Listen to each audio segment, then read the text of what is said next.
कहानी आगे बढ़ती है और देखते हैं कि छोटा व्हाइट वुल्फ अपने मुंह में एक किताब दबाए तेजी से एक कमरे के दरवाजे की तरफ दौड़ रहा है। और लिविंग रूम के अंदर पहुंचकर वो उस किताब को वहां रखी एक छोटी टेबल पर रख देता है।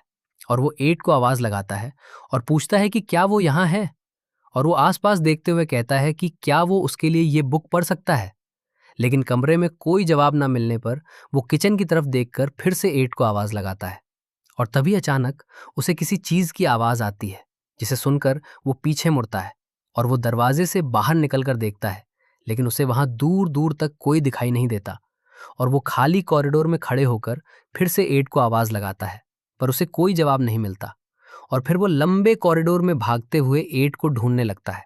और तभी अचानक सीन बदलता है और बर्फ के उस भयानक तूफान के बीच एक छोटा वुल्फ एक बड़े वुल्फ को देख रहा होता है। और अगले ही पल उस वुल्फ की खौफनाक दहाड़ सुनाई देती है। और अचानक नाइन एकदम से अपनी आंखें खोलता है और वो देखता है कि वो सोफा पर अकेला बैठा हुआ है। और सोचता है कि क्या वो एक बुरा सपना था। और वो आसपास देखते हुए जेम्स को आवाज लगाने लगता है। और तभी अचानक उसे किसी चीज की आवाज आती है, जिसे सुनकर वो चौंक जाता है। और वो देखता है कि किचन में कोई दर्द से कराह रहा है। और वो तेजी से किचन में झांक कर देखता है कि जेम्स जमीन पर बैठा अपना सिर सहला रहा होता है।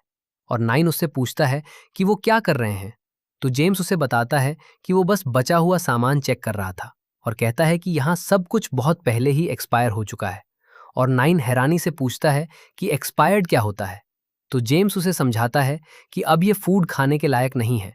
और नाइन धीमे से अपना सिर हिलाता है और वो तुरंत जोश में आता है और कहता है कि वो डियर और रैबिट्स का शिकार करने में एक्सपर्ट है, इसलिए वो खाना ले आएगा। और जेम्स तुरंत उसे रोकते हुए कहता है उनके पास काफी पैक्ड फूड है, इसलिए चिंता की कोई बात नहीं। और नाइन ये सुनकर थोड़ा सुकून महसूस करता है और सोचता है कि इंसान हर चीज के लिए तैयार रहते हैं। जबकि जेम्स मन में सोचता है कि क्या वो लोग सच में काफी सामान लाए भी है ना। और वो कैबिनेट बंद करते हुए कहता है कि जब तक बाकी सब नहीं आते, क्या वो उसे इस जगह का एक छोटा सा टूर देगा। जिस पर नाइन खुशी से हाँ कहता है।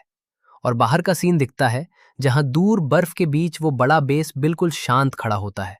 और तभी बर्फ पर किसी के कदमों की आवाज आती है, जो और कोई नहीं बल्कि मीका और उसकी छोटी साथी होते हैं, जो उस बेस के सामने आकर रुकते हैं। और मीका बेस को देखते हुए कहता है कि शायद यही वो जगह है। और इसी के साथ ये स्टोरी और एपिसोड यहीं खत्म होती है। और अगर आपको ये कहानी अच्छी लगी तो वीडियो को लाइक और चैनल को सब्सक्राइब जरूर करें, ताकि मैं आपके लिए जल्दी से अगला एपिसोड लेकर आऊं।